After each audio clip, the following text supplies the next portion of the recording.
Syederalun aliran Sungai Bengga di Kampung Lok Ketapang, Kecamatan Tangse, Kabupaten Pidi pada Senin 3 Juni 2024 dilaporkan rusak. Syederalun aliran Sungai Bengga di Kampung Lok Ketapang, Kecamatan Tangse, Kabupaten Pidi pada Senin 3 Juni 2024 dilaporkan rusak. Bagian tengah sungai telah berubah akibat pergerakan tanah melorot ke bawah. Saat ini bagian tengah sungai menjadi dalam sekitar 6 meter yang berubah menjadi anak sungai. Perubahan struktur Sungai Bengga Tangse diduga akibat aktivitas galianse yang dilakukan secara tidak beraturan di hulu hingga hilir.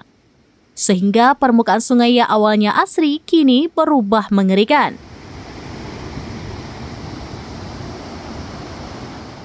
Tentunya kerusakan itu menjadi warisan kepada anak cucu yang ditinggal potret aliran sungai berselamak masalah. Sungai Bengga awalnya menjadi objek wisata pemandian bagi masyarakat dengan airnya yang bening. Tapi sejak dilakukan pengerukan isi sungai, kini tidak ada lagi destinasi objek wisata di Sungai Bengga. Keindahan Sungai Bengga disapu oleh aktivitas galianse yang terus terjadi di sungai tersebut. Sebab aktivitas galianse dilakukan terus-menerus menggunakan alat berat. Material galianse itu digunakan untuk pembangunan bendungan Rukoh yang belum selesai dikerjakan di Kecamatan Tite, Kabupaten Pidi. Pasir galianse yang diambil di aliran Sungai Tangse diangkut menggunakan truk berbadan besar.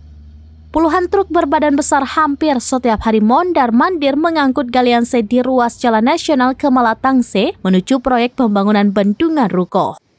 Dari Pidi, Muhammad Nazar, SerambiNews.com.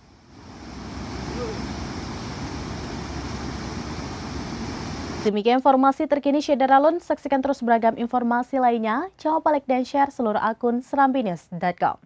Download Tribun X sekarang. Menghadirkan lokal menjadi Indonesia.